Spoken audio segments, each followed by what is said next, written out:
Hello everyone, welcome back to my daily cooking vlogs. ಇವತ್ತಿನ ವಿಡಿಯೋದಲ್ಲಿ ತುಂಬಾ ಆರೋಗ್ಯಕರವಾಗಿರುವಂಥ ಒಂದು ರಸಮ್ ರೆಸಿಪಿ ಹೇಳ್ಕೊಡ್ತಾ ಇದ್ದೀನಿ. ಇವಾಗ ಸೀಸನ್ ಸಹ ಆಗಿದೆ, ಅದು ತುಂಬಾ ಚೆನ್ನಾಗಿರುತ್ತೆ. ಸ್ಟೋರ್ ಮಾಡಿನೂ ಸಹ ನೀವು ಡ್ರೈ ಮಾಡಿ ನಲ್ಲಿಕಾಯಿನ ಇಟ್ಕೊಂಡ್ರೆ ಯಾವಾಗ ಬೇಕಾದ್ರೂ ನಲ್ಲಿಕಾಯಿ ರಸಮ್ನ ಮಾಡ್ಕೋಬೋದು.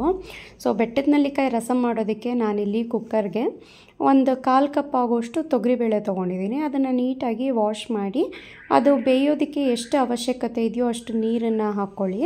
ಇದಕ್ಕೆ 2 ಟೊಮ್ಯಾಟೊ ಸೇರಿಸ್ತಾ ಇದ್ದೀನಿ. 2 ಟೊಮ್ಯಾಟೊ ಸಾಕು. ಇದು ಜಾಮ್ ಟೊಮ್ಯಾಟೊ ಆಗಿರೋದ್ರಿಂದ 2 ತೊಗೊಂಡಿದ್ದೀನಿ. ಹುಳಿ ಟೊಮ್ಯಾಟೊ ಆಗಿದ್ದರೆ ಒಂದೇ ಹಾಕ್ಕೊಳ್ಳಿ. ಬೆಟ್ಟದ ನಲ್ಲಿಕಾಯಿನೂ ಹಾಕ್ತೀವಲ್ವ, ಸೊ ಹುಳಿ ಅಂಶ ಮತ್ತು ಒಗ್ಗರಂಶ ಇನ್ನೂ ಜಾಸ್ತಿ ಆಗುತ್ತೆ. ಹಾಗಾಗಿ ಬ್ಯಾಲೆನ್ಸ್ ಮಾಡ್ಕೋಬೇಕು. ಇದಕ್ಕೆ ಒಂದು ಸ್ವಲ್ಪ ಅರಿಶಿನ ಮತ್ತು ಒಂದು 1/4 ಚಮಚ ಆಗೋಷ್ಟು ತುಪ್ಪ ಅಥವಾ ಎಣ್ಣೆನ ಹಾಕಿ 3ರಿಂದ 4 ವಿಸಿಲ್ ಕೊಟ್ಟು ಬೇಯಿಸ್ಕೊಳ್ಳಿ. ಬೇಳೆ ಚೆನ್ನಾಗಿ ಬೆಂದಿರಬೇಕು. ಅದು ಬೇಳೆ ಬೇಯೋ ಅಷ್ಟರಲ್ಲಿ ಈ ಕಡೆ ನಾನು ಮೊದಲೇ ಹೇಳಿದಾಗೆ ಬೆಟ್ಟದ ನಲ್ಲಿಕಾಯಿ ರಸಮ್ ಆಗಿರೋದ್ರಿಂದ ನಾನಿಲ್ಲಿ 1/4 ಕಪ್ ಬೇಳೆಗೆ ಒಂದು 5ರಿಂದ 6 ಬೆಟ್ಟದ ನಲ್ಲಿಕಾಯಿನ ತೊಗೊಳ್ತಾ ಇದ್ದೀನಿ. ಸಣ್ಣ ಸೈಜ್ ಆಗಿರೋದ್ರಿಂದ. ತುಂಬ ದೊಡ್ಡ ಸೈಜ್ ಇತ್ತು ಅನ್ನೋದಾದರೆ ಒಂದು 2ರಿಂದ 3 ಆದರೆ ಸಾಕು. ನಾನು ಈ ಹಿಂದೆ ಬೆಟ್ಟದ ನಲ್ಲಿಕಾಯಿ ರಸಮ್ನ ತೋರಿಸಿದ್ದೆ. ಅದು ಬೇರೆ ಥರ ಬೇಯಿಸಿ ಅದನ್ನು ರುಬ್ಬಿ ಮಾಡೋ ಅಂಥದ್ದು. ಇದನ್ನು ತುರಿದು ಹಾಕಿ ಮಾಡೋ ಅಂಥದ್ದು ರಸಮ್. ಇದು ಬೆಟ್ಟದ ನಲ್ಲಿಕಾಯಿ ಡೈರೆಕ್ಟಾಗಿ ಈ ರೀತಿ ತುರಿದು ಇಟ್ಕೊಳ್ಳಿ. ಬೀಜನೆಲ್ಲ ಸಪ್ರೇಟ್ ಮಾಡಿಕೊಂಡು ಒಂದು 6 ಬೆಟ್ಟದ ನಲ್ಲಿಕಾಯಿನ ನಾನು ತುರಿದು ಸಪ್ರೇಟಾಗಿ ತೆಗೆದಿಟ್ಕೊಂಡಿದ್ದೀನಿ. ಹಾಗೆಯೇ ರಸಮ್ಗೆ ಏನೇನು ಬೇಕೋ ಎಲ್ಲನೂ ಸಹ ರೆಡಿ ಮಾಡಿ ಇಟ್ಕೊಂಡಿದ್ದೀನಿ. ಹಸಿರು ಮೆಣಸಿನ್ಕಾಯಿ ಕಟ್ ಮಾಡಿ ಇಟ್ಕೊಂಡಿದ್ದೀನಿ. ಕೊತ್ತಂಬರಿ ಸೊಪ್ಪು ಕಟ್ ಮಾಡಿ ಇಟ್ಕೊಂಡಿದ್ದೀನಿ. ಹಸಿರು ಮೆಣಸಿನ್ಕಾಯಿ ಜಸ್ಟ್ ಟೇಸ್ಟಿಗೆ ಅಷ್ಟೇ. ಮೇಯ್ನ್ ಖಾರ ಕೊಡೋದು ನಮಗೆ ಮೆಣಸುಕಾಳಿನ ಪುಡಿ, ಅದ್ರ ಜೊತೆಗೆ ಒಂದು ಸ್ವಲ್ಪ ಜೀರಿಗೆ. ಇದೆರಡನ್ನೂ ಕುಟಾಣಿನಲ್ಲಿ ಕುಟ್ಟಿ ಪುಡಿ ಮಾಡಿ ಇಟ್ಕೋತಾ ಇದ್ದೀನಿ ನಾನು. ಮೆಣಸುಕಾಳಿನ ಪುಡಿ ಅಂದರೆ ಮೆಣಸುಕಾಳು ನಿಮಗೆ ಖಾರಕ್ಕೆ ಎಷ್ಟು ಬೇಕೋ ಅಷ್ಟು ಹಾಕ್ಕೋಬೋದು. ತುಂಬಾ ಆರೋಗ್ಯಕ್ಕೆ ಒಳ್ಳೆಯದು.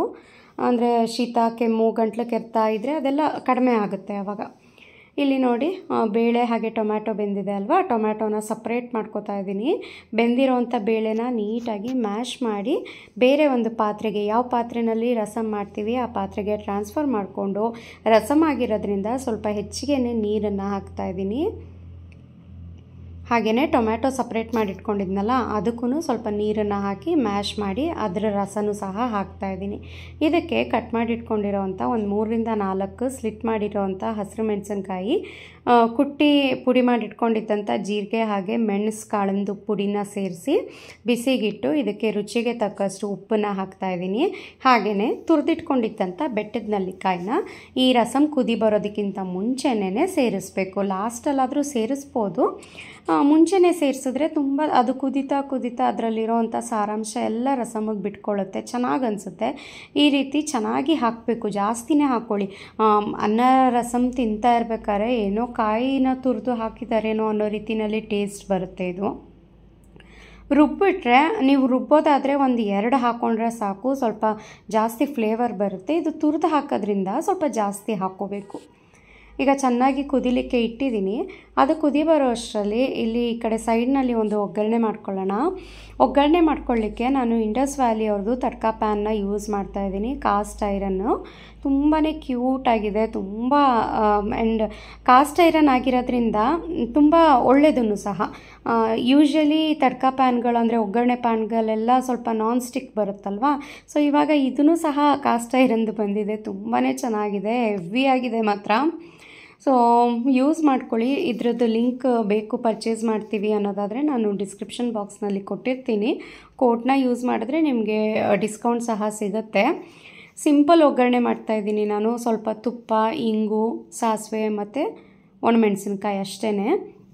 ಬೆಳ್ಳುಳ್ಳಿ ಬೇಕು ಅಂದರೆ ಬೆಳ್ಳುಳ್ಳಿ ಬದಲಾಗಿ ಇಂಗಿನ ಬದಲಾಗಿ ಬೆಳ್ಳುಳ್ಳಿನ ಹಾಕ್ಕೊಳ್ಳಿ. ಚೆನ್ನಾಗಿ ಸಾಸಿವೆ ಎಲ್ಲ ಚಿಟ್ಕುಟ್ಟಿದ ನಂತರ ಬಿಸಿಯಾಗಿರೋಂಥ ಒಗ್ಗರಣೆನ ಇದಕ್ಕೆ ಹಾಕಿ ಮಿಕ್ಸ್ ಮಾಡ್ತಾಯಿದ್ದೀನಿ. ರಸಮ್ ಚೆನ್ನಾಗಿ ಕುದಿ ಬಂದಿಲ್ಲ ಇನ್ನೂ, ಸೊ ಹಾಗಾಗಿ ಲಿಡ್ನ ಕ್ಲೋಸ್ ಮಾಡಿ ಇನ್ನೂ ಒಂದು ಕುದಿ ಬರೋವರೆಗೆ ವೆಯ್ಟ್ ಮಾಡಬೇಕು. ಅನ್ನದ ಜೊತೆ ಎಲ್ಲ ತುಂಬಾ ಚೆನ್ನಾಗಿರುತ್ತೆ. ಹಾಗೆ ಕೊನೆಯಲ್ಲಿ ಒಂದು ಸ್ವಲ್ಪ ಕರಿಬೇವಿನ ಸೊಪ್ಪಿನ ಪುಡಿನೂ ಸಹ ಹಾಕಿ ಕೊತ್ತಂಬರಿ ಸೊಪ್ಪನ್ನು ಹಾಕಿ ಚೆನ್ನಾಗಿ ಕುದಿಲಿಕ್ಕೆ ಬಿಡ್ತಾಯಿದ್ದೀನಿ. ಕರಿಬೇವಿನ ಸೊಪ್ಪಿನ ಪುಡಿ ನಿಮ್ಮಲ್ಲಿ ಇಲ್ಲ ಅಂದರೆ ಕರಿಬೇವನ್ನ ಒಗ್ಗರಣೆಗೆ ಹಾಕ್ಕೊಳ್ಳಿ. ರಸಮ್ ಚೆನ್ನಾಗಿ ಕುದೀತಾ ಇದೆ, ರೆಡಿ ಆಯಿತು ಬೆಟ್ಟದ ನಲ್ಲಿಕಾಯಿ ರಸಮ್. ನೀವು ಸಹ ಟ್ರೈ ಮಾಡಿ. ಇವಾಗಂತೂ ಸೀಸನ್ ಆಗಿರೋದ್ರಿಂದ ಚೆನ್ನಾಗಿ ಸಿಗ್ತಾ ಇದೆ ಮಾರ್ಕೆಟ್ನಲ್ಲೆಲ್ಲನೂ, ಆರೋಗ್ಯಕ್ಕೂ ಸಹ ಒಳ್ಳೆಯದು. ಬೆಟ್ಟದ ನೆಲ್ಲಿಕಾಯಿ ಜ್ಯೂಸ್ ಡೈಲಿ ನಮಗೆ ಕುಡಿಯೋಕ್ಕಾಗಲ್ಲ ಅಂದರೆ ವಾರಕ್ಕೆ ಒಂದ್ಸಲನಾದರೂ ಈ ರೀತಿ ಹೆಲ್ದಿ ರಸಮ್ನ ಮಾಡಿಕೊಂಡು ಬಿಸಿ ಬಿಸಿ ಅನ್ನಕ್ಕೆ ಸ್ವಲ್ಪ ತುಪ್ಪ ಹಾಕ್ಕೊಂಡು ತಿಂದರೆ ಸಖತ್ತಾಗಿರುತ್ತೆ ಟೇಸ್ಟು. ನೀವು ಸಹ ಟ್ರೈ ಮಾಡಿ, ಹೇಗೆ ಬಂತು ಅಂತ ನನಗೆ ತಿಳಿಸಿ. ನಾನು ಸಿಗ್ತೀನಿ ಇನ್ನೊಂದು ವಿಡಿಯೋಲಿ.